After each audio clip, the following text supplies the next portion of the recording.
Hey, how's everybody doing? Elric Ferris back here once again on the Motherboards.org YouTube channel to bring you guys what you've been asking for. The full review of the new ASUS Mars 2 card. For you guys who've been following the channel, what is the Mars 2? Well, the Mars 2 is an incredible card for those out there looking for something different. Right off the bat, let me just say there's only 1,000 of these cards being made. They're limited edition. They're pretty much geared for the high-end enthusiast and for the collector. They're not really geared for the mainstream market or anything like that. Just bear that in mind. But what are these cards? These are two 580 cards in SLI on a single PCB. Now with this card, you get direct CU copper cooling, which means that the copper is directly touching the GPU, keeping it cool. Now you have two of those on this card. So one thing I want to talk about right off the bat is something's really cool about this card is it does run a lot cooler than a 590, and it's very quiet. Right now I have the card running in the background. I have a game running behind me as well. I have Metro 2033, which you guys asked for. Now you guys want to know what I'm testing with. Well, the test station's right here behind me. You guys can see it. It's pretty cool. Even got the card running, and actually the fan that I've got running on there, which is the one from Thermaltake, this is the Spin Q, it's actually running almost a little bit louder than the video card. So what is my test station? Well, I've got the Assassin board from Gigabyte back there. This is one of our top-end X58 motherboards. I've got 6 gigabytes of Kingston triple channel memory running in there. That's well enough for any games. I also have a Western Digital. I have actually Velociraptor on here, a 600 gigabyte on this particular test station. Really good stuff. And you guys know I got the Mars 2 card.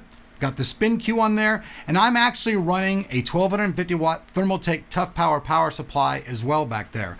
Now, a lot of you guys said the card only had a 1,000 watt recommendation. Well, if you're running a high-end system, I really would recommend getting a higher end power supply. Yes, a 1,000 watt power supply might do, but then again, if you're running all kinds of other high-end components in the system, you want to have some headroom so that you're not just powering the system out, or stressing out your power.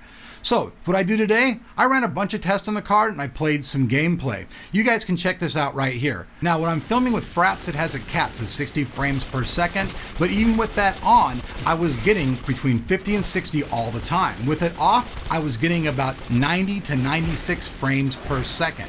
The game looks pretty cool. Metro 2033 really is the new crisis for stressing out games. Even with this card, you can see there's still even a slight bit of lag. I have everything turned on. You can see from these two screenshots right here how I have the settings. I have everything set to its maximum DirectX 11 settings for this game. Now, you guys can see right off the bat, this card is huge. It's 12 inches long. That's the biggest card I've seen yet. So this card is really, really big. But the thing that's really good about this card is its design. It has the dual copper design. And you can see underneath everything, there's copper fins and everything underneath there. Then above that is a layer of heatsink, and then above that are 2 fans.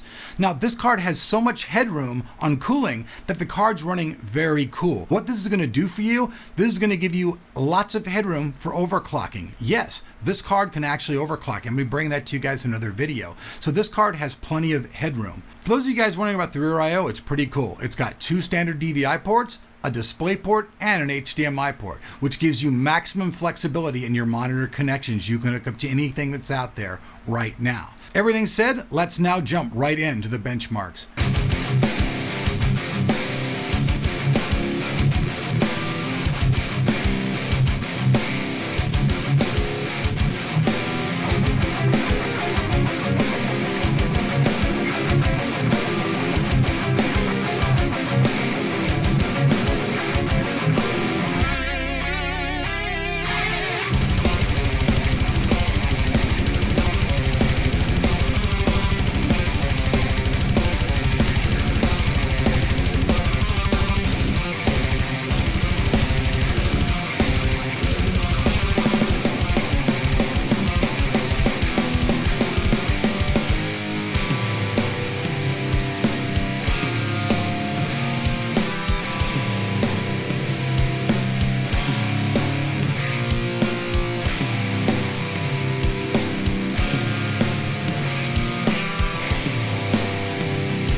So what does one say at the end of the day about a card that cost $1,400? Okay, I'm going to tell you guys right off the bat, the price is excessive. It's kind of ridiculous. There's only 1,000 of these cards made. The card's not going to fit really into many systems unless you have a great support group. Even if you see the review that they did over on the ASUS website with JJ, they had the card sitting on a flat table into a big screen monitor. I'm actually going to do that myself. So I'm bringing you guys some cool video of that as well. But this thing mainly is a collector's item. It's not for the meek of wallet. Being at $1,400, who can afford this thing? Trust me, I can't. I got this card and borrowed it just so you guys can see the card. Some of your guys' comments trip me out. You guys act like I made this card and I'm selling it to you. First of all, I'm never selling anything. I'm just bringing you guys information about different products. Now, if there was a Lamborghini and only 5 of them made, if you were going to a car site, I think you would want to see that Lamborghini. And that's why I'm bringing you this card review. Sure, the Mars 2, hard to get a hold of. Only 1,000 of them made. $1,400. Excessive price range.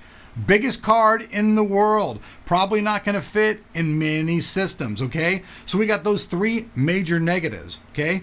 Now, as far as bragging rights go, come on, dude. You've got the biggest cock on the block if you've got the ASUS Mars 2 card. So those 1,000 people out there who do buy this card, it's going to be the biggest and the best. Probably something you're going to set up on your mantelpiece and have like a little show thing. Hey, check out my ASUS Mars card. Now, also, it's not twice as fast as a GTX 590. It is, however, about 30% faster than a GTX 590, and it runs much cooler and it overclocks much better. So you've got 3 negatives, 3 positives. I know many people out there aren't going to be able to buy this card, but for people who like check out really cool stuff, you're going to be going, wow, that's awesome. And that was the whole point of this video. The ASUS Mars 2 is a really expensive card, but the people who can afford it, who want to have it as a collector's item, I think for that market, small niche market, it's a good thing. For the genuine population, guys like me and you, we can't afford that thing. That said, I hope you enjoyed the video, and I'll see you guys back here on Motherboards.org.